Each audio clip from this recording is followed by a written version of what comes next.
first of all, let me assert my firm belief that the only thing we have to fear is fear itself. Okay, so it's another ShopSoup Podcast here. I'm Greg, and thanks for joining us here today. Today, I just wanted to lead off with that little bit about Franklin Roosevelt talking about fear. You know, there's nothing to fear but fear itself. Very important at a time when the country was really worried about what was going to happen next. And I'll relate that to my frequent visits at the YMCA here in Rehoboth. You know that through further posts and stuff, I really enjoy the community. And the reason why is because there's a lot of people who are my age, mid 60s, and of course you're into the 90s. But most importantly, there's a few things that go on there. Being younger than some and older than others, of course. But the main topic is usually either health or what's going on with my health, or I have this going on with my health. And the conversations lead to, hey, I'm here to get healthy, or, hey, I'm battling this, I'm battling that. And there's ailments all over, and we talk about all of this stuff, and it's a relief in a sense. But what leads up to that is the fear. It's the fear that, of the unknown, of what's happening with any ailment that I might have. And you go there, and not only is it a physical improvement that you're looking for, but it's that mental relief, like, oh, okay, they've been there, done that. I'll be okay, that kind of thing. And that's where a fear comes into, the fear of what's going to happen next. So there's good reasons why you get attracted to that, because there's other people around you. There's people that can help you overcome these fears. And so the meeting places that go on, there's a few areas. Of course, the locker rooms where, the chatter, the drama, the rumors, and all that, the locker room talk, right? Among strangers or friends, it doesn't matter.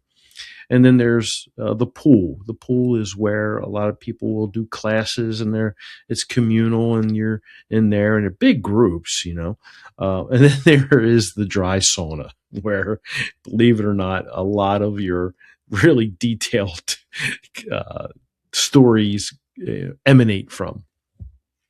And I can tell you that there are some doozies, and especially when you walk into a room full of women and they start laying it out. And as I said before, when you're older, there's no inhibition, right? I mean, it's going to come out. There's honesty all over the place. But a couple of times, like the other day, we had, we're in there, and there's maybe 5 or 6 of us. And again, it's a diverse group of people. It's a diverse community.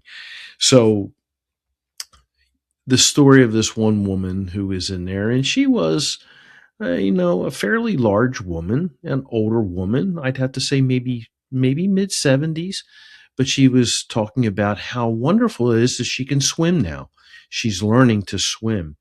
And by no means is she even I don't even think she's doggy paddling at the moment. She's really just trying to stay floating, keep above the water, and manage that sensation you have of control. Because when you're in the water, you really don't feel like you have control. You've got to create your control. You've got to keep yourself up above the water. So you can get nervous and stressed. And that's what she was discussing and alluding to, is that she's overcoming that fear of the unknown.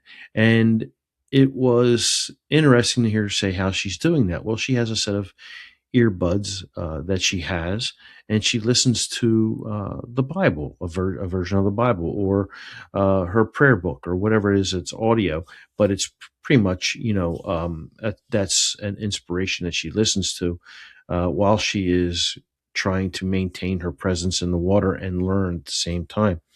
But the biggest inspiration and reasons why she's doing it, as she explains, is for her kids and grandkids, and how she wants to be able to be more a part of their life than what she has been.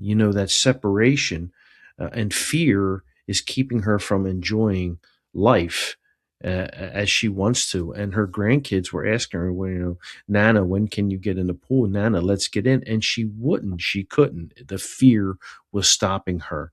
Well, now she took the time and she took the initiative to overcome all of that. And she's in the process of learning how to swim, even if it's just to hold herself up on the water, that she can play with her grandkids. And she's learning to float. She's learning to use her legs. She's learning to swim. Now imagine a 72-year-old woman. And honestly, I'm being fair, that she's a large woman. She's trying to get into the pool and actually start to swim. Just as if you would teach a child how to properly swim. Babies seem to have it, instinctively, where they can float and keep themselves going for a certain period of time. And you've seen all the videos on how they teach, how to swim.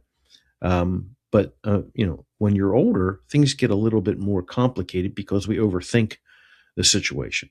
Well, going back to everything and how that actually relates to not only the fear we have of accomplishing something. It's the what if. What if this happens? What if that happens? What if I have to reprimand an employee and they quit? Where am I? Am I out? That has affected me tremendously. It's like,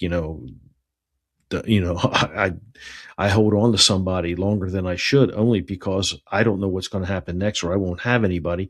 And then I got to get in there and do it myself, which I may be capable of or not capable of, but it has ruined everything. Do I take that chance? Does fear stop me? And it does for a lot of other responsibilities too. So I'm not immune to experiencing what that fear is. So, and it sucks because afterwards you go, man, I should have done that a long time ago. Right. And then you look at, well, I'm in a room full of people. What do my customers feel when they fear coming in on a check engine light? Right. It can be, it's a difference. So how do we move beyond the fear? How do we get them to move beyond the fear of car repair? Right. And what are the steps that we take? So these are all little things that seem to happen. And I just, pick up on a few things and get them well, let's put it this way. I help them get over their fear. And I make sure that they're in a community that is helpful, right? I want to be that person that the stress goes away, the fear goes away.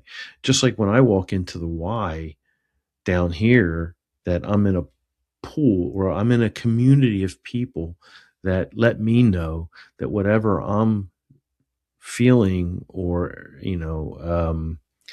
whatever is going on with my health is going to be okay, and it's calming. It's a calming situation. So I would say to you that there is nothing to fear but fear itself, as President Roosevelt mentioned at the top of this show. So anyway, some thoughts of the day.